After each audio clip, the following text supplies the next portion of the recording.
Vamos a iniciar el trabajo de parto respetado, protegido y consentido, llamado hoy día parto humanizado, tratando de interpretar las condiciones que llevaron a la definición de las fases de trabajo de parto y el parto dentro de un parámetro de normalidad. Los objetivos de esta presentación son entonces reconocer que esta propuesta emanada por la OMS de parto humanizado, parto protegido, respetado y consentido, tiene una sustentación científica y una sustentación desde el acompañamiento adecuado a la mujer. Y segundo, pues identificar aquellas acciones que están siendo reconocidas por las guías de atención obstétrica en Colombia. Para comenzar, es necesario definir que el parto es un proceso instintivo conservado por la naturaleza de la vida humana y mamífera desde hace millones de años, cuando comenzamos a ser mamíferos. Como instinto, que es un estímulo, se obtiene siempre una respuesta y a esa respuesta tenemos que tener en cuenta que es la forma de sobrevivir. Toda persona, todo ser vivo, todo animal en el planeta tiene una capacidad de responder, de quedarse en la lucha o de huir. El instinto como tal es esa capacidad entonces de garantizar la supervivencia, y muchos de los instintos que han sido reconocidos están entre ellos el instinto sexual, el instinto de poder, de apego. Son instintos que son conservados por la especie y que son los que se permanecen hoy día para garantizar nuestra supervivencia.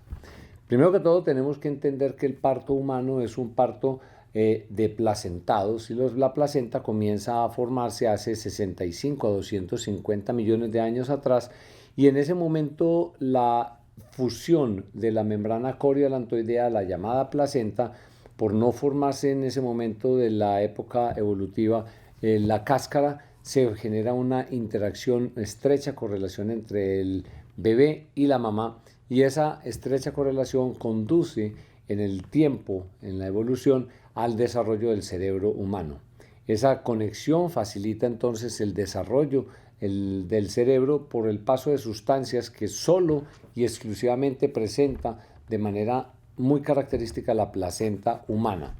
Esas sustancias que favorecen el cableado y la formación de las conexiones neurales hace que permanezca el desarrollo del sistema nervioso central y facilite el desarrollo del cerebro del Homo sapiens. Esas sustancias igualmente se transfieren a través de la lactancia. Así, el cerebro humano se desarrolló a partir de un cerebro instintivo que permanece en los reptiles, y aparece el cerebro emocional, que es el que media las emociones, y una sustancia del cerebro primitivo que regulaba la ósmosis de los animales en su interfase agua-aire, permanece en el cerebro emocional, y es la oxitocina. La oxitocina, con sustancias de respuesta al estrés, permanecen en el sistema límbico hipotalámico y favorecen entonces el desarrollo de conductas emocionales que tienen una memoria que los científicos hoy día identifican como memoria emocional o patrones de acción fijo.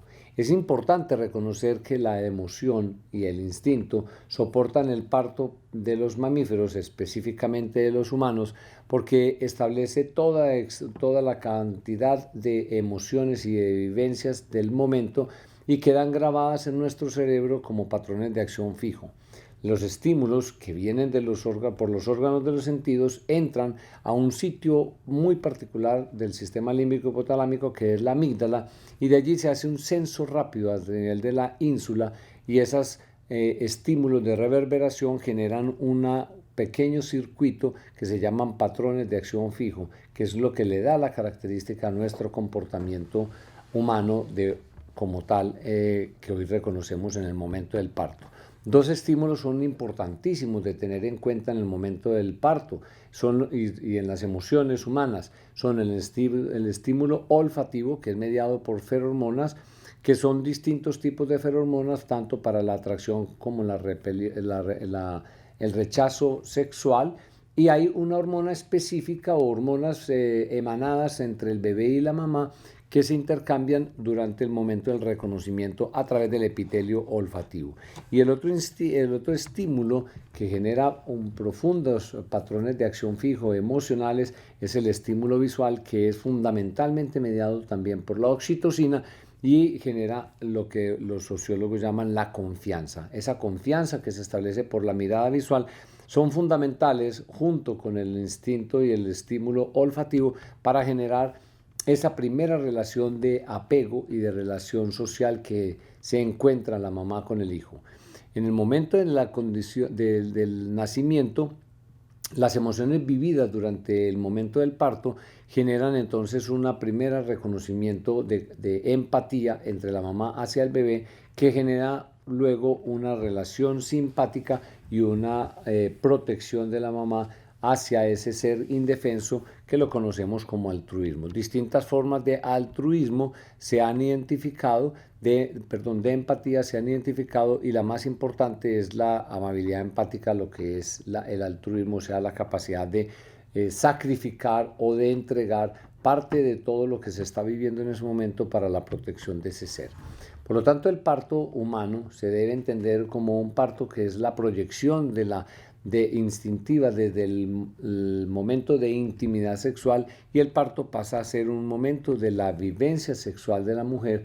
Como momento se debe proteger y se debe cuidar porque hay una serie de relaciones instintivas protectoras de ese momento de intimidad para el encuentro con el bebé, que generan un círculo de confianza y un círculo de protección necesario de proteger en el momento del nacimiento. Situación que obviamente en las clínicas y en las condiciones de atención mediadas por la obstetricia no se dan. Y ahí donde está entonces el primer llamado de atención al acompañamiento durante el parto. Es la protección de ese espacio donde se puedan dar unas relaciones de intimidad, de protección y de aislamiento, que son la base fundamental del parto respetado humano. Nuestro llamado de atención hoy día, siguiendo los delineamientos de la Organización Mundial de la Salud, es entonces a proteger el parto en ambientes íntimos donde la mujer se sienta realmente aislada y segura para poder llevar a cabo su proceso natural. Esto ha sido la historia de la mujer durante largos periodos de nuestra historia, y hasta hoy la mujer tiene todavía la capacidad de protegerse y de cuidarse en ese instinto y en esa capacidad de dar vida. ¿Qué evidencias demuestran que esto realmente es válido? Existen ya estudios que soportan que el acompañamiento y el soporte durante el parto tiene beneficios para la mujer y para el niño, disminuyendo las influencias de cesáreas y de instrumentaciones del parto, mejorando la tolerancia al dolor, mejorando la satisfacción y disminuyendo la duración del parto. Distintos estudios entonces han demostrado que el soporte continuo y la protección del espacio afectivo, emocional que la mamá tiene durante su trabajo de parto tiene más beneficios que problemas, y se deberían estimular todo tipo de propuestas que pretendan proteger o cuidar con soporte durante el parto y el momento del encuentro con el bebé.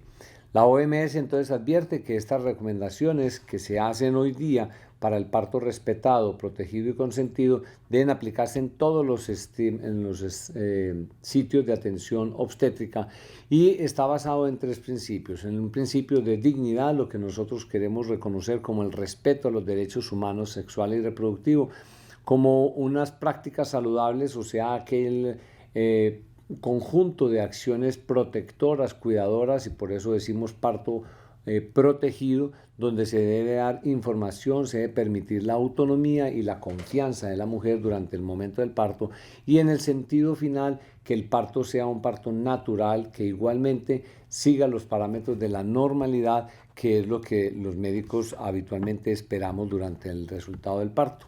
En este sentido, parto humanizado lo hemos llamado parto respetado, protegido y consentido, tratando de seguir entonces los lineamientos de la Organización Mundial de la Salud, con los cuales se pretende que los servicios de salud transformen sus estrategias y protocolos, que haya cambio en las personas y una reflexión frente al proceso del nacimiento, que se desaprendan muchos de los conceptos que se han sido presentados por la ciencia y por la práctica obstétrica, y que se redistribuyan los recursos humanos para que sean personas sensibles las que estén acompañando a las mamás durante el momento tan importante que es el momento del encuentro con su bebé, donde hoy día se considera que ese momento del parto es determinante en la organización social de este nuevo ser humano. ¿Cuáles son las recomendaciones generales entonces de la OMS? Primero, pues establecer normas específicas. Se van a encontrar en los documentos la información de la OMS, las recomendaciones. La comunidad debe recibir información sobre las distintas estrategias que las instituciones prestan. Es muy importante empoderar y llenar de argumentos a las mujeres y a las familias, idealmente desde la prenatal. Se debe trabajar en equipo, con equipos que piensen y que tengan una capacidad de fortalecimiento propio para atender mejor a las mujeres durante el momento del parto. Es necesario implementar en el mundo la participación de la partería, o sea, de personas preparadas para la atención del parto, pero los médicos generales pueden hacer un muy buen ejercicio del tipo de la obstetricia con actitud de partería para poder acompañar a las mujeres durante el parto. Se debe promover la comunicación, que es la mejor estrategia para disminuir los riesgos y los potenciales eventos adversos. Una buena comunicación entre las personas y los equipos de salud disminuyen los problemas en el trabajo de la medicina y sobre todo de la medicina obstétrica. Se sugiere que haya evaluación interdisciplinaria y utilización de los recursos científicos basados en las evidencias actuales. Los hospitales tienen y deben obligatoriamente presentar información a la comunidad acerca de sus resultados y en realidad pues también se invita a la OMS a que se realicen investigaciones nacionales e internacionales para seguir manteniendo y sustentando la información. Las recomendaciones específicas las van a ver al final de la presentación. Se dejan las recomendaciones de las guías de atención obstétrica del Ministerio de Protección Social y Salud de Colombia, pero allí básicamente estas recomendaciones están basadas en el brindar el apoyo emocional, que está soportado en la interpretación, en el conocimiento de que el parto es un proceso instintivo y emocionalmente mediado. Se deben respetar, por lo tanto, los derechos de la mujer, el derecho a ella decidir cómo quiere estar en el parto, a recibir información, a estar en contacto con el bebé desde el momento del encuentro, a facilitar la lactancia temprana y a mantener el contacto con el bebé, y en lo posible disminución de los índices de cesárea a menos del 15%, que es lo que realmente se justifica. No es necesario, y la recomendación es muy clara, realizar cesáreas para justificar tubectomías o procesos de ligadura o planificación quirúrgica, y el éxito de una segunda cesárea puede darse, de un segundo parto, perdón, después de una cesárea previa, puede darse hasta en el 70%. Se debe reservar la evaluación rutinaria de la condición de ambiente fetal con monitorización electrónica, en la cual la mujer se tiene que acostar para ser monitorizada. Se reserva solo para condiciones especiales. No hay justificaciones de realizar rasurados ni hacer el corte del periné, la perineotomía, o prácticas de enemas evacuantes para limpiar el intestino. No es necesario, y se debe facilitar la movilidad pélvica y las posiciones que la mujer desee durante el parto. No hay razón tampoco para inducir gestaciones más allá del 10% de las indicaciones médicas obstétricas. No hay justificación para el uso rutinario de analgesias y epidurales, salvo si la mujer lo requiere, y no se justifica romper las membranas durante el trabajo de parto, sobre todo en forma temprana, aunque en condiciones especiales se puede utilizar el recurso de la ruptura al final, como lo vamos a ver enseguida. Entonces, en decisión final, la OMS invita a que se reconozcan los derechos de la mujer y del niño y se proteja estos durante el momento del trabajo de parto y el parto, porque los 4 artículos fundamentales recomiendan de los derechos humanos proteger la salud, recibir la información adecuada, no generar penalidad, ni tortura, ni maltrato a las mujeres, y toda persona se le debe proteger el derecho a la información, y la protección de la maternidad y del cuidado del niño es una obligación de los estados. Vamos a ver entonces a comprender cómo ocurre el parto mamífero, el parto humano mediado por emociones, por el sistema límbico hipotalámico. Para entender esto, volvemos a retomar el concepto del instinto. El instinto es el mecanismo por medio del cual las personas y los seres vivos sobrevivimos. Existen dos tipos de estímulos que podrían ser clasificados en los dos extremos. Un estímulo estresante que indica una acción protectora, lo que llamamos euestrés o estrés natural, y un estrés agregado, que es aquella situación extrema en la cual se sobrepasan los estímulos necesarios para la supervivencia. En ese balance de euestrés-estrés, el parto evoluciona mejor en la forma natural, donde el estrés natural simplemente ayuda a una preparación del bebé para una adaptación a la vida neonatal. Se permite la estabilización o la organización de las funciones vitales del bebé para ese proceso de encuentro con la mamá y el inicio de la lactancia. Se favorece asimismo la lactancia de manera adecuada y prolongada, se disminuye el estrés neonatal y las estimulaciones excesivas, se disminuye en la madre igualmente el estrés postraumático, en consecuencia disminuye la depresión postparto. Cuando el parto es mediado por condiciones naturales, protectoras, se disminuye el riesgo de hemorragia postparto porque hay una pulsatilidad fuerte de oxitocina en el encuentro de la mamá con el bebé, mediado inicialmente por las feromonas y por el inicio de la lactancia temprana. A su vez, el bebé, cuando se encuentra con la mamá, estabiliza su microbiota, o sea, sus bacterias que pertenecen al ambiente materno y no al ambiente operatorio o al ambiente hospitalario. En consecuencia, se disminuyen los riesgos de infección neonatal y a largo plazo y mediano se disminuyen las enfermedades autoinmunes como las alergias, las enfermedades dermatológicas, y finalmente el encuentro adecuado de la mamá con el bebé se ha evaluado favorece el desarrollo afectivo, el desarrollo cognitivo y social del bebé. Todas estas ventajas están mediadas entonces porque el cerebro humano es el cerebro más inmaduro que nace en el momento entre todos los mamíferos y necesita del cuidador. Ese cuidador que está acompañando al bebé tiene una intensa producción de hormonas en el cerebro límbico hipotalámico, entre ellas la oxitocina. La oxitocina ha sido reconocida como la hormona del amor.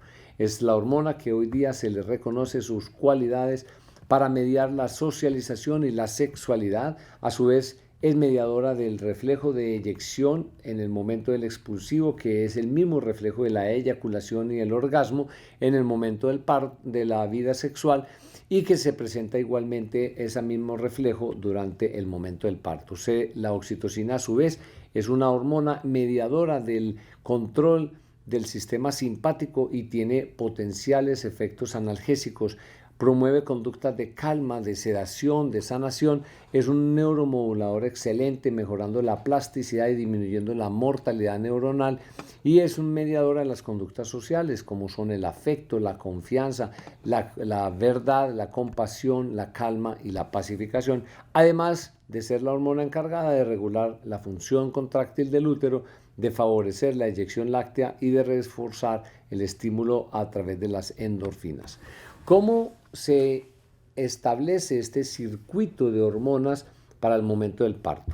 Tenemos que entender, y ustedes lo van a ver en la comprensión de la preparación para el parto, que a partir de la semana 26-27 viene un estímulo de maduración en el sistema nervioso central del bebé que aumenta el cortisol suprarrenal fetal, y ese cortisol aumenta las hormonas, fundamentalmente los estrógenos, en la placenta, que van a ir al cerebro materno y van a generar un ambiente de armonización, de estimulación, de sensibilización hipotalámica hipofisiaria, que empieza la secuencia de eventos para el inicio del trabajo de parto semanas después.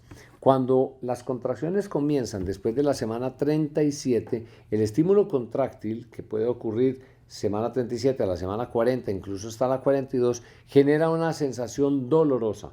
Como les decía, el feto humano es el único feto que nace inmaduro y que necesita del acompañamiento y la protección de la madre. Pues este mecanismo de protección evolutivo y ancestralmente conservado Garantiza entonces que el dolor libere endorfinas en una pulsatilidad adecuada que a su vez regula la pulsación de oxitocina, regula los niveles de catecolaminas y los niveles de estrés exagerado en el hipotálamo y obviamente favorece el inicio de la prolactina. Genera entonces una pulsación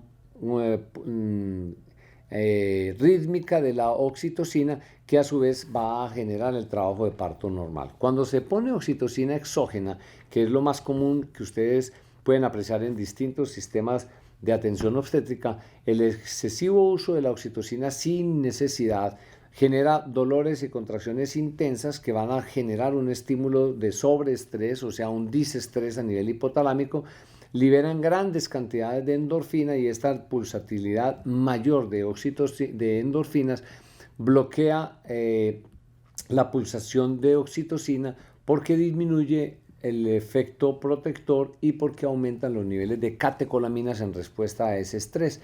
Al aumentar las catecolaminas se uteroinhibe o se bloquea la contracción del útero y se altera la dinámica del parto y se genera un bloqueo a mediano plazo de la prolactina. En consecuencia, cuando hay estrés periparto, preparto o periparto, se puede presentar trastornos de la dinámica que pueden alterar el trabajo de parto.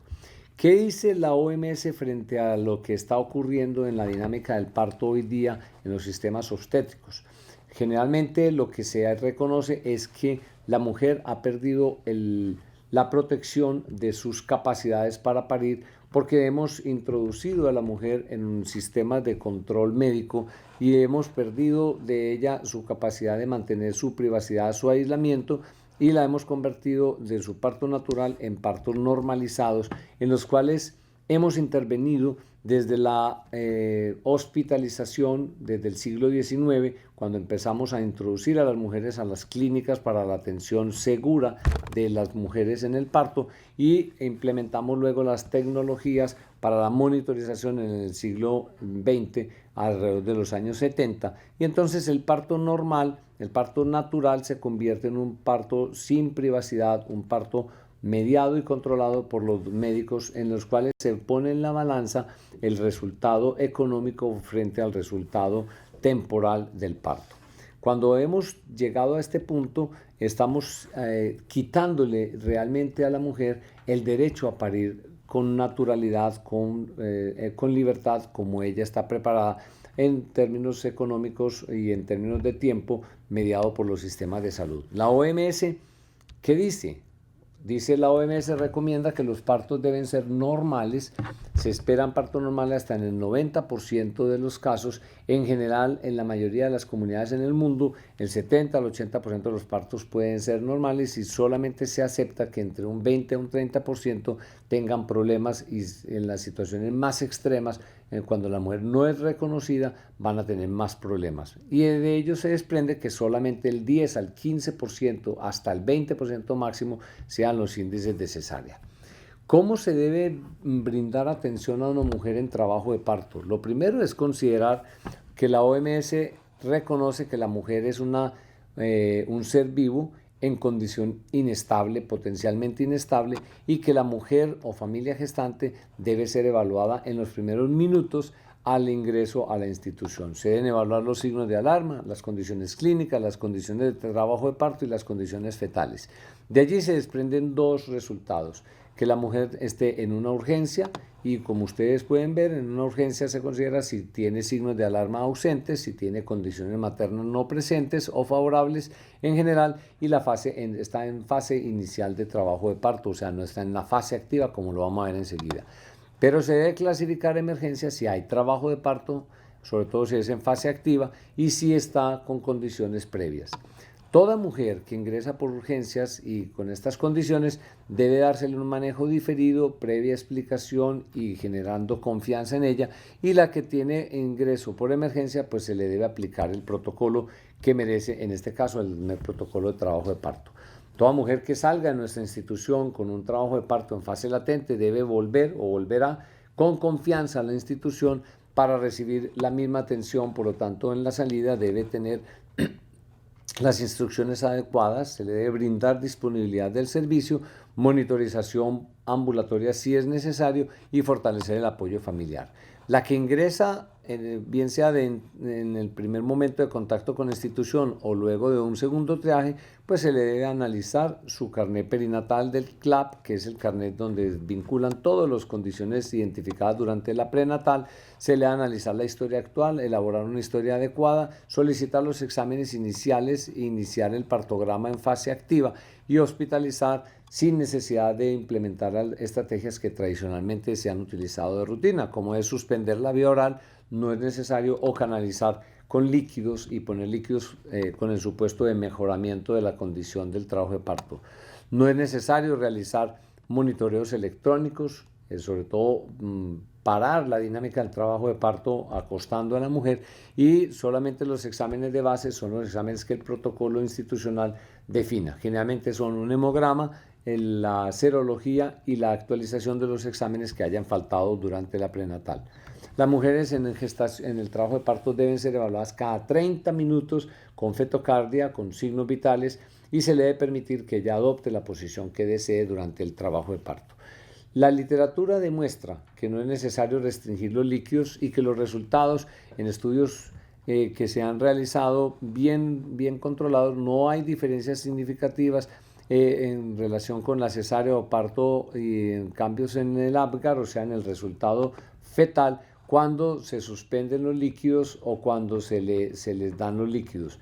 Por lo tanto, la recomendación para los anestesiólogos que han sugerido no dar líquidos en trabajo de parto no tiene sustentación, con el fin de evitar la broncoaspiración, porque las mujeres en trabajo de parto se consideran con estómago lleno y por lo tanto no justifica retirarle los líquidos, teniendo en cuenta que el parto es un momento importantísimo de su vida y que ellas están haciendo un ejercicio de alto rendimiento.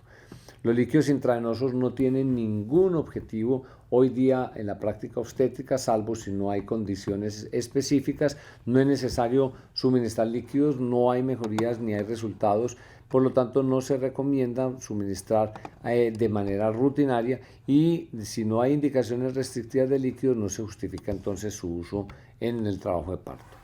Con respecto a la posición que debe adoptar la mujer durante el trabajo de parto, es necesario entender que la pelvis humana es una pelvis vertical que se adoptó hace más de 3.500 millones de años, cuando los primeros homínidos empezaron a invadir en las estepas y a elevar su cabeza. Esto evolucionó de tal manera que el ser humano adoptó la pelvis con un ángulo mayor que cualquiera de los otros homínidos, y esta angulación mayor de los 50 grados entre el sacro y la pelvis hace que el feto humano y el feto tenga que girar dentro de la pelvis, a diferencia de otros homínidos. Este feto debe realizar unos movimientos cardinales durante el trabajo de parto para poder salir. Esto lo han reconocido en el parto vertical las distintas culturas a lo largo de la historia. Por lo tanto, el parto vertical es el parto más favorable para la mujer, donde las fuerzas de parto empujan la cabeza fetal o la presentación hacia la cincha sacrococcígea, que son esas estructuras ligamentarias existentes entre el pubis y el coxis, que generan el momento de rotación interna, o sea, de giro de la cabeza, haciendo un ángulo en la pelvis. El cambio de la postura durante el trabajo de parto lo generó un hombre, el rey Luis XIV, en Francia en el siglo XVII. Él, con un capricho personal para poder ver o asistir el parto de las mujeres que demandaban que tenían un hijo en su vientre del rey Sol, le pidió a su médico que se inventara una forma de él poder presenciar el parto y saber cuál era el hijo del rey. Pues este fue el inicio del parto en posición horizontal, y hasta esta fecha se relata la historia, las mujeres parían en posición vertical. Ese capricho del rey, a los 20 años más o menos, hizo que se utilizaran de nuevo los forceps modificados por la familia Chamberlain, y esta familia utilizó los forceps para la atención del parto para condiciones que hoy día están reconocidas que sirven el forceps, que es la deficiencia de pujo, la postura horizontal o la pérdida de apoyo en el pujo eficiente de la mujer o cansancio de la mujer. Por lo tanto, el forceps sirve para disminuir la prolongación de la fase activa del parto en el expulsivo. La posición materna es importante entonces protegerla y la evidencia demuestra que en distintos ensayos la posición vertical mejora las condiciones de resultado materno, disminuyendo el índice de cesárea, mejorando la duración del trabajo de parto, disminuyendo la necesidad de epidural y no tiene ningún efecto importante, significativo sobre la condición fetal. Por lo tanto, la evidencia actual recomienda que la mujer pueda adoptar la posición que desee, sobre todo vertical, durante el trabajo de parto sin resultados adversos. Hay distintas propuestas para favorecer la postura o el acompañamiento durante el trabajo de parto. En la internet se encuentran distintas propuestas que pueden ser conducidas a los servicios de atención para facilitar con el uso de bolas y el acompañamiento de dulas y el acompañamiento de los padres, los esposos o los acompañantes de la mujer que ella decida para que el parto fluya de manera natural en posición vertical. En el segundo estadio, como vamos a ver enseguida, que es la fase final, sin epidural, la evidencia demuestra que la posición vertical disminuye las complicaciones como es la necesidad de parto asistido, la necesidad de corte en el periné, no aumenta los desgarros de manera significativa y la hemorragia, lo único que se encuentra es un poquito de aumento de la hemorragia, al parecer por la congestión vascular en posición vertical.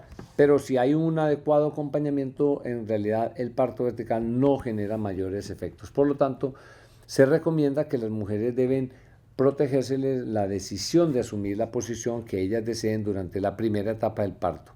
La evidencia entonces recomienda que la mujer debe idealmente invitarse a tener una posición vertical. En el momento del expulsivo, o sea, cuando la presentación de la cabeza ya va a salir por el introito vaginal, los estudios con epidural demuestran que la posición vertical tiene mejores resultados que en las posiciones horizontales o no hay diferencias en realidad en las complicaciones o morbilidades agregadas. Con respecto a la hospitalización, esto comienza en los siglos XIX, cuando la corte austrohúngara sugiere que los médicos acompañen a las mujeres en la clínica de maternidad de Viena, y ese acompañamiento implicó la aparición de complicaciones obstétricas como la fiebre puerperal. Las mujeres yendo a las instituciones de la corte a ser atendida por los médicos quienes realizaban las necropsias, contaminaban a las mujeres y aparece la fiebre puerperal que fue presentada a la literatura científica por Ignaz Semmelweis, el padre de la asepsia y la antisepsia en la obstetricia, y que comenzó todo un cambio paradigmático en la atención obstétrica a nivel hospitalario. Si se comparan el parto alternativo en instituciones paritorios ambulatorios versus las instituciones de salud, se observa que no hay una diferencia significativa y que antes los resultados son más favorables en el parto atendido por personal capacitado en paritorios. Por ejemplo, disminuye la necesidad de epidural, de instrumentación del parto, de necesidad de procedimientos como la episiotomía, mejorando la lactancia y el resultado materno-perinatal. Por lo tanto, la recomendación hoy, basada en la evidencia, es que la atención del parto en situaciones no médicas, pero con personal preparado, tiene altos beneficios de resultados maternos perinatales y de satisfacción de las mujeres.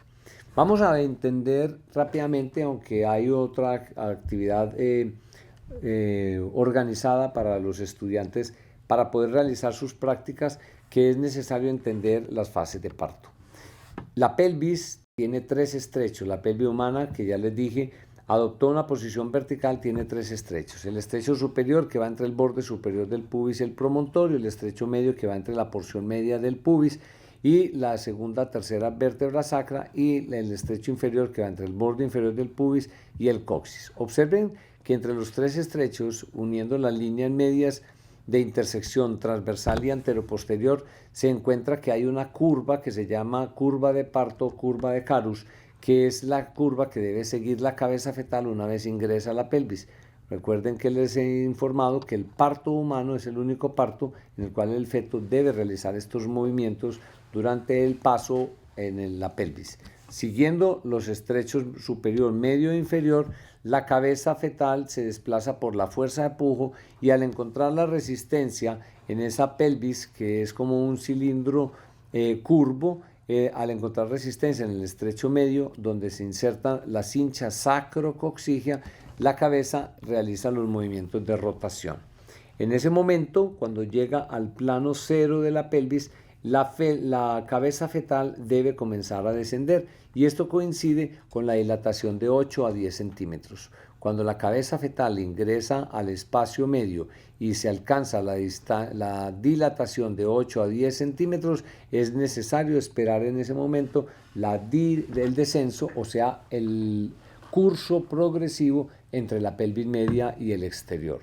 Antes no es necesario. Anteriormente se sugería que si un feto estaba en presentación muy flotante, o sea, antes del plano medio, y el cuello estaba cerrado, no era posible el parto vaginal y se inducía a cesárea.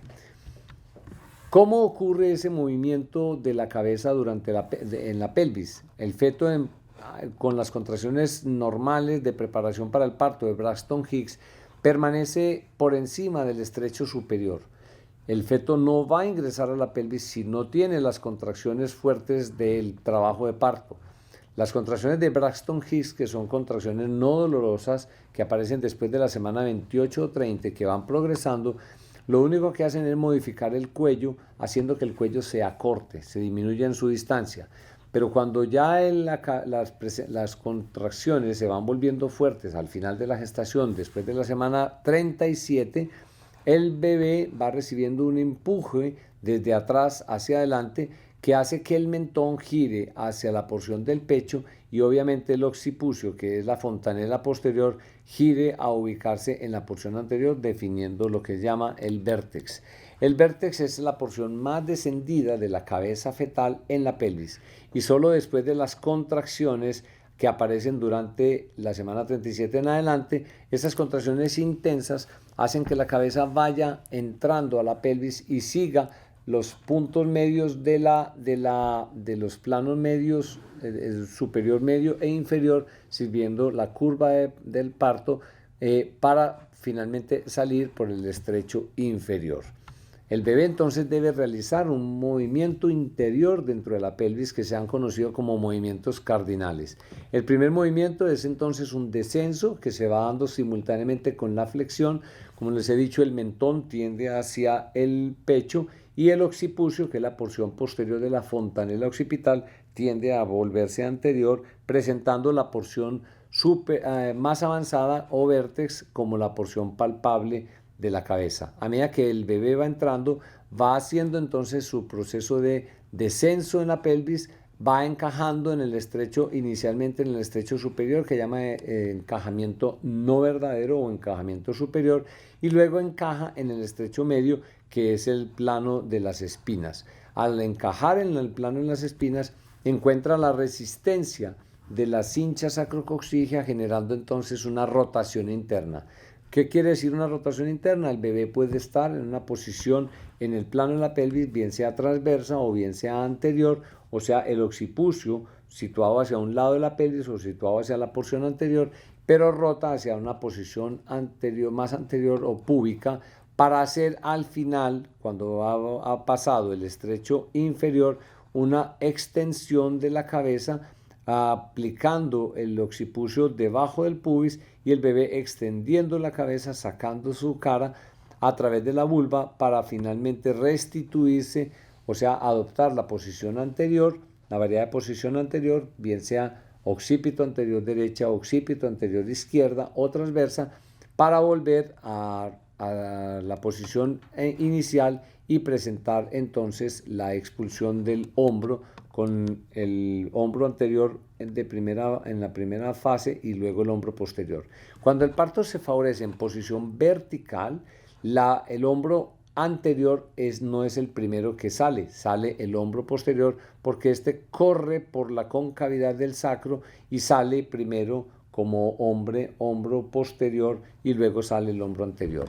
Por lo tanto, el hombro anterior en los movimientos cardinales del parto hace parte de las potenciales complicaciones en la posición supina que se adoptan las mujeres para la atención obstétrica. ¿A quién favorece la posición supina? Al médico y al personal de salud que atienden, no a la mujer. Cuando se asiste el parto en posición vertical, el parto es más natural y el bebé, por gravedad y en consecuencia física, saca primero su hombro posterior.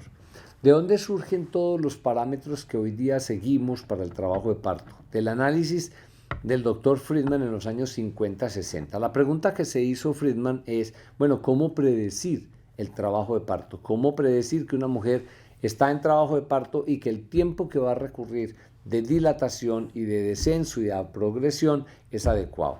El doctor Friedman intentó hacer un estudio y este estudio desencadenó lo que hasta hoy se conoce como el paradigma de Friedman.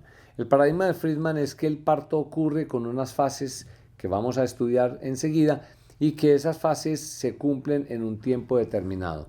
Friedman estudió solamente 500 mujeres, la mitad de estas mujeres fueron instrumentadas, muchas tenían sedación y luego comparó solo 500 mujeres primíparas que no tenían sino era la primera gestación con mujeres multíparas. A partir del paradigma de Friedman y los valores de la dilatación y la progresión surgió la curva de análisis o partograma que hemos utilizado hasta la fecha, mediada o estimulada por el Centro Latinoamericano de Perinatología en Montevideo y soportado por la OMS. Esa curva de partograma es simplemente la traslación de los tiempos de dilatación y de progresión del parto a una cuadrícula a lo largo del tiempo. Como vamos a ver entonces, el paradigma de Friedman está centrado en tres fases fundamentales. La primera fase, que se llama el primer estadio, cuando las contracciones comienzan y avanza pasando por la fase activa que definió Friedman, que era de 3 centímetros, luego se aceptó en 4 centímetros.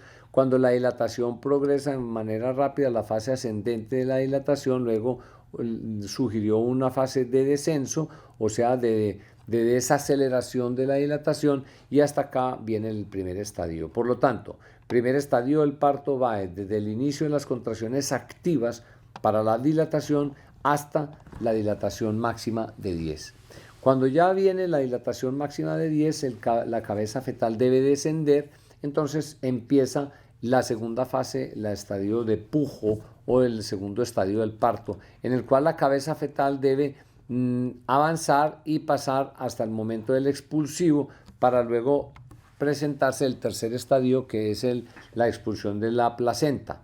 La fase entonces de dilatación activa, que Friedman la estableció entre 3 y 4 centímetros, se encuentra en la dilatación de 8, más o menos con el inicio del descenso, o sea, del paso de la cabeza por el canal pélvico. Solo a partir de este punto, como les he dicho, es necesario tener en cuenta la dilatación en la fase de descenso. Repasando entonces las fases del trabajo de parto, de los movimientos cardinales, el bebé entonces en la fase temprana, durante la mayoría de su gestación, se encuentra en posición flotante indeterminada con respecto a la pelvis. Después de la presentación de las contracciones activas, o sea, el trabajo de parto, comienza el encajamiento superior, un descenso en la pelvis, hay una flexión de la cabeza, como les he explicado, y ese descenso-flexión se hace de manera simultánea. Cuando se llega al plano medio, la cabeza fetal rota al chocar contra la cincha, que es una resistencia a la cabeza, al descenso de la cabeza. Eso avanza hasta el momento del expulsivo en la estación D más 3, y en ese momento se presenta la extensión de la cabeza y finalmente la restitución para la salida del hombro. Friedman describió entonces estas fases de trabajo de parto. Una fase de dilatación que comienza con la fase latente, a la cual llamó fase latente y fase activa. La fase latente sugirió que el tiempo de fase latente, o sea, entre el inicio de la contracción y la llegada a la dilatación de 3 a 4 centímetros, se podía gastar hasta 20 horas en las nulíparas y 14 horas en las primíparas. Y definió que esa fase de dilatación tendría dos complicaciones. La prolongación, si la dilatación cervical era menor a 1,2 centímetros en las nulíparas por hora, o menor a 1,5 centímetros por hora en las multíparas. Y la detención, o sea, el paro o freno del trabajo de parto y el descenso cuando no se presentaran cambios al menos en 2 horas. Los paradigmas de Friedman duraron desde los años 60 hasta la actualidad, cuando fueron reevaluados por los trabajos que ha realizado la Asociación Americana de Ginecólogos. Porque a partir del trabajo de Friedman, los médicos empezaron a aplicar estos parámetros y empezó un evidente aumento del índice de cesárea. En los años 60, 70, la cesárea aumentó desde un 3 a un 5%, aumentó a un 7 y 10 hasta 15% en distintos hospitales del mundo. En los años 70, 80, el doctor Driscoll presentó un estudio tratando de proponer una alternativa al manejo activo del parto para disminuir el índice de cesárea. Utilizó un estudio de 1000 pacientes y obviamente en los resultados del doctor Driscoll se sugirió que podía presentarse una mejoría del trabajo de parto y disminución de la cesárea. Este protocolo, que es todavía aplicado en muchas instituciones de la ciudad y en el país, es el protocolo que propone Pritchard en el libro de obstetricia de Williams, y ese protocolo está aplicado en el Hospital del Parkland Memorial de los Estados Unidos. Este protocolo sugiere que el parto debe ocurrir entre 4 a 8 horas con las siguientes estrategias: admisión en parto con dilatación de 4 centímetros, realizar en 2 a 3 horas la ruptura de la membrana, o sea, la amniotomía. Recuerden que la evidencia actual demuestra que no es necesario realizar amniotomía. Si en 2 horas no hay cambio, entonces realizar una monitorización del bebé y en 3 horas iniciar la oxitocina para comenzar el trabajo de parto activado, y en 2 a 4 horas debería ocurrir el parto. En total, entre 4 a 8 horas debería ocurrir el parto, de acuerdo a la propuesta del parto activado de Driscoll. Esto condujo, en los años 70 en adelante, a un aumento progresivo de la cesárea, que hoy día tenemos superior en la mayoría de los países al 30%, en la mayoría de los países del mundo, incluidos los Estados Unidos e Inglaterra, que superan el 30%. El parto normal entonces pasó a ser un parto de natural a un parto normalizado, instrumentado, quirúrgicamente manejado, donde la cesárea aumentó desde los años 70 hasta la actualidad hasta 5 o 7 veces. En los Estados Unidos ha aumentado por encima del 30% y en Inglaterra igualmente ha aumentado alrededor de los 30% las cesáreas, cuando lo normal debe ser menos. En Medellín no nos escapamos y en Colombia ocurren aproximadamente 25 a 30% de los nacimientos. Actualmente es 46% de los nacimientos en Colombia nacen por cesárea, lo que significa aproximadamente 200.000 partos por año, de los cuales 23 por hora son cesáreas, que significa un costo de 1.500.000 por cada cesárea. Y con todas las complicaciones, el doctor Rizzo hace un análisis: las cesáreas, considerando que el 50% fueran realmente indicadas, le cuestan al Estado, al sistema de salud, 75 millones de dólares. Entonces nos debemos hacer preguntas frente a ese cambio en la conducta del parto vaginal, que va en descenso, y el aumento progresivo de la cesárea. Por eso la Organización de Medicina Obstétrica de los Estados Unidos, avalado por la Asociación Americana de Ginecólogos y el NIH, realizaron un estudio en los últimos 15 años a través de las bases de datos de los partos atendidos en instituciones universitarias de 19 hospitales. Este estudio salió en el 2014 y está como documento base para interpretar o reinterpretar el trabajo de parto actualmente. Ese estudio sugiere, a partir del encuentro de las condiciones clínicas desfavorables, se encontró básicamente analizando las bases de datos de los primeros estudios realizados desde los años 60 en los Estados Unidos, y en la reciente evaluación de los últimos 10 años, que hasta la tercera parte de los partos eran diagnosticados con paro en el trabajo de parto. El estudio finalmente es un estudio de 63.000 mujeres, y este proyecto demuestra entonces que las complicaciones del parto no son despreciables por cesárea. La cesárea aumenta de manera significativa la morbimortalidad, la morbilidad neonatal, la adaptación, aumenta las infecciones, aumenta la hemorragia y aumenta los problemas de adaptación neonatal. Y la trombosis, y la flebotrombosis y la embolia aumenta de manera significativa en las mujeres que son intervenidas por parto cesárea. Todo esto ha ocurrido por la activación del parto con el uso rutinario de la oxitocina, que ha llevado a preocupaciones a nivel mundial, porque no es pormenorizado el resultado del uso de oxitocina, tratando de sacar un parto en 12 horas, como sugirió el trabajo de Driscoll. Esto no ha dejado de llevar a complicaciones penales con los sistemas de salud por las complicaciones que trae, y fuera de eso los costos de riesgo-beneficio y los costos económicos son superiores. Por lo tanto, la recomendación actual es que la oxitocina no se use de manera rutinaria para acelerar el trabajo de parto o para terminar un parto, como lo propuso Driscoll en su estrategia de parto activado, en 8 a 12 horas. Estas son las indicaciones realmente precisas del uso de oxitocina que se deben reservar para condiciones clínicas muy precisas. El parto, en consecuencia, debe ser un parto natural, un parto que ocurra de manera espontánea, y de acuerdo a las nuevas evaluaciones del estudio de la Asociación Americana de Ginecología y Obstetricia, se encuentra que el trabajo de parto de manera natural debería ocurrir con las siguientes fases, las mismas que el doctor Friedman planteó, pero con unos tiempos distintos. La fase latente no ha cambiado, puede durar 24, 30 horas mientras la mamá y el bebé estén bien.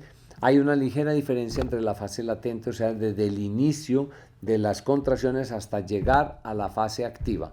Actualmente la fase activa de trabajo de parto, de acuerdo al estudio, ya no son 3 a 4 centímetros, sino 6 centímetros. Esos 6 centímetros es el inicio de la fase activa, y la rata de dilatación, o sea, de progresión de la dilatación, es menor que la que había propuesto el doctor Friedman desde los años 60. Es de 0.5 a 0.7 centímetros por hora en la nulípara y 0.5 a 1,3 centímetros por hora en la multípara. Y se clasifica una detención o un freno en la fase activa cuando solo después de 6 centímetros de dilatación no hay progreso en 4 horas siguientes teniendo buena actividad, o en 6 horas teniendo el uso de oxitocina y una actividad uterina anormal. Por lo tanto, la curva de dilatación o la curva de progresión a partir de la fase activa actual de 6 centímetros es variable, es distinta a la fase activa propuesta por el doctor Friedman, y el tiempo de espera entre 4 a 6 centímetros es mayor que el anteriormente esperado. Anteriormente se consideraba que entonces en la fase activa, en 2 horas, a partir de 4 centímetros, el bebé debería estar avanzando. Hoy día se sabe que no. Entre 4 a 6 puede demorarse más tiempo, incluso las tablas sugieren los resultados que pueden durar de 6 a 8 horas normalmente, para pasar entre 4 hasta llegar a la fase activa de 6. En consecuencia, la OMS sugiere que la fase activa se mida alrededor de los 5 centímetros, que es un punto intermedio entre 4 y 6, que es lo que recomienda la Asociación Americana de Ginecología. Y la curva de dilatación máxima va a ocurrir entonces a partir de 6. ¿Cuál es la evidencia actual? Entonces, no hay evidencia de que se deba realizar cesárea si la fase activa se prolonga más allá de 20 semanas. El parto lento, progresivo en la primera parte, no es no es indicación de cesárea, y por lo tanto se puede esperar. Recuerden, entre 4 y 6 puede dilatar más lento que lo que anteriormente sugería el paradigma de Friedman. La fase activa comienza en 6 centímetros, por lo tanto debe considerarse como el umbral y no se deben aplicar estándares y condiciones de cirugía antes de 6. Se considera un paro en la fase activa para aquellas dilataciones de 6 centímetros con ruptura de membranas y más de 4 horas, o sea, no 2 como sugería Friedman, sino 4 horas, para evidenciar una falla en el trabajo de parto en la progresión, o más de 6 horas cuando se ha utilizado la oxitocina. El tiempo máximo de la segunda fase, o sea, desde la dilatación máxima hasta la expulsión de la cabeza, no se ha definido y allí se correlaciona con la fase de pujo. El pujo anteriormente se consideraba, de acuerdo a los estudios de Friedman, que podría durar 1 hora aproximadamente en la multípara y 2 horas en la primípara. Pues hoy día el tiempo de pujo puede ser hasta de 2 horas en la multípara y 3 horas de pujo en la primípara, siempre y cuando la mamá se encuentre en condiciones de salud adecuada y el bebé esté soportando adecuadamente el trabajo de parto. El forceps se puede indicar si el médico está preparado, el obstetra está preparado y sabe utilizarlo, se puede utilizar hoy día aún para el fortalecimiento del expulsivo final, un forceps bajo, lo que quiere decir en la parte final, aplicado por una persona que tenga experiencia y que esté en ese momento indicando el forceps para reemplazar el pujo y mejorar la expulsión.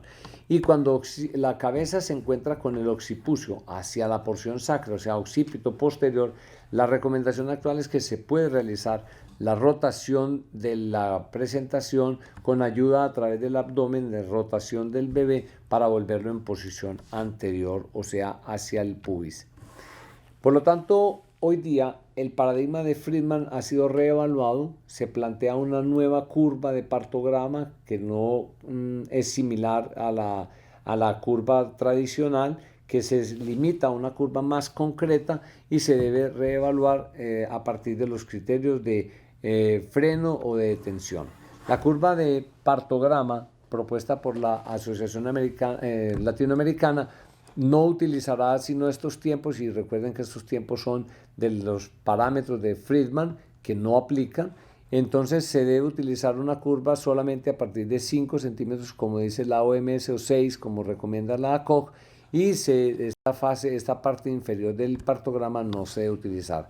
Sí se debe continuar, obviamente, la vigilancia del bebé cada 30 minutos y de las condiciones clínicas. En resumen, el partograma, que es la información gráfica del trabajo de parto, se debe limitar a esta curva sencilla. A partir de los 6 centímetros y evaluaciones cada 4 horas, se pueden presentar ligeros o pequeños cambios en la dilatación, siendo suficiente para garantizar que el parto esté progresando.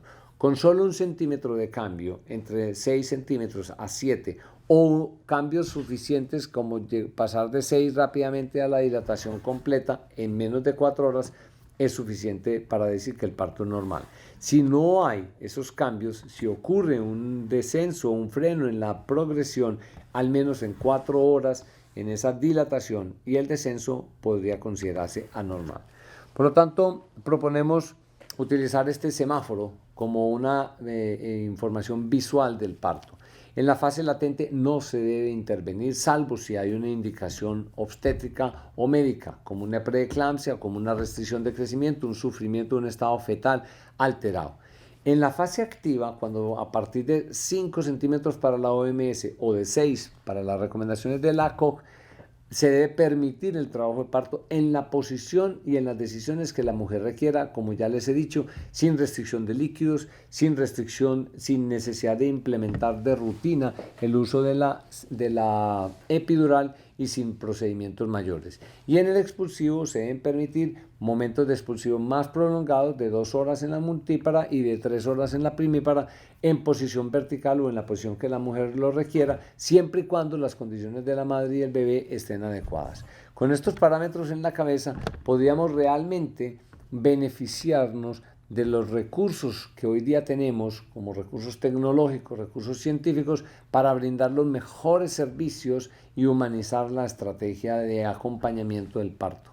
La OMS reconoce que cuando se utilizan recursos tecnológicos nos estamos deshumanizando, nos estamos alejando y estamos realizando atenciones despersonalizadas.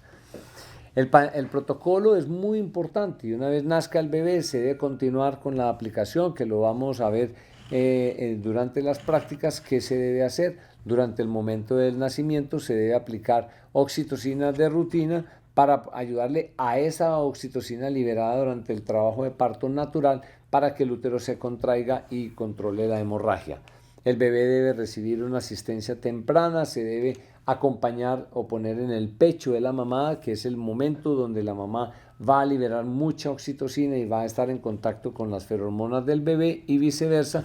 Se pinza tardíamente el cordón, mínimo después del primer minuto, ojalá después del tercer minuto o cuando éste deje de pulsar, y no hay afán, que es uno de los afanes de la práctica médica, de aplicar vitamina K inyectable. Se puede utilizar vitamina K oral, no es necesario utilizar de rutina los antibióticos profilácticos en la mucosa genital y en la mucosa oral, ocular del bebé con gentamicina u otras sustancias que se han utilizado, y por lo tanto el parto se debe permitir de manera natural y el encuentro de la mamá de manera socialmente aceptable.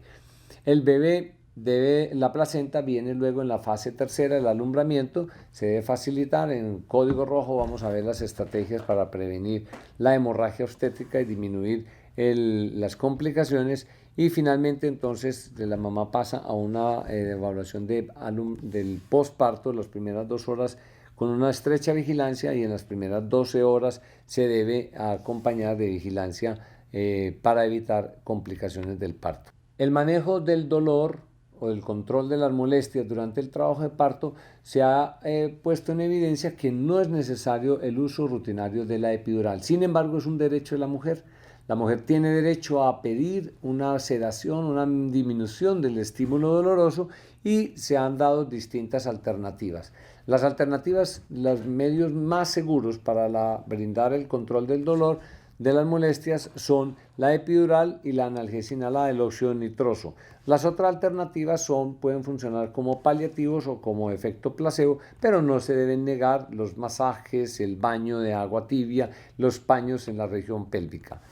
La amniotomía, otras evidencias demuestran que la amniotomía de rutina durante el trabajo de parto no se debe realizar. Como ya les indiqué, se debe realizar solo en ciertas condiciones, y en la fase final, si no hay una progresión del descenso de la presentación o de la expulsión, se podría causar la ruptura. La episiotomía no está indicada, es un procedimiento que ha pasado a un segundo plano, y la ligadura tardía del cordón está indicada para garantizar el paso de suficiente sangre, entre 75 a 100 centímetros, a la sangre del bebé que se encuentra en la placenta, mejorando los resultados, disminuyendo la anemia neonatal y mejorando la adaptación neonatal. Entonces, las recomendaciones actuales para un parto natural, respetado y protegido están dadas básicamente por el reconocimiento de las capacidades de la mujer para parir. Por lo tanto, existen suficiente evidencia en las cuales todos nos debemos documentar para respetar los derechos de la mujer, los derechos sexuales y reproductivos de la mujer y del niño. Se debe reinterpretar la fisiología del parto y considerar el parto como un proceso natural, instintivo, mediado por emociones, como un proceso de la evolución para garantizar la supervivencia.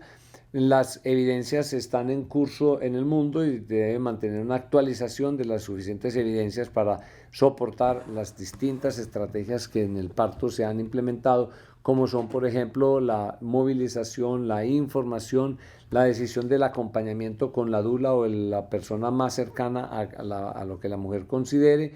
La avenoclisis, no se debe utilizar líquidos de rutina, no se debe utilizar la monitorización electrónica, ni rasurados, ni episiotomía, y el manejo del dolor solo si la mujer lo desea.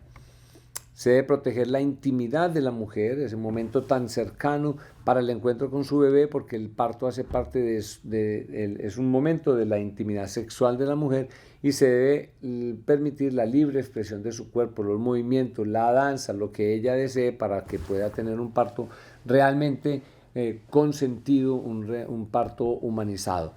Se debe disminuir los estímulos corticales, por lo tanto la luz blanca, las luces estimulantes, las lámparas, los ruidos, las palabras necias y tóxicas que utilizamos los médicos y los acompañantes se deben utilizar.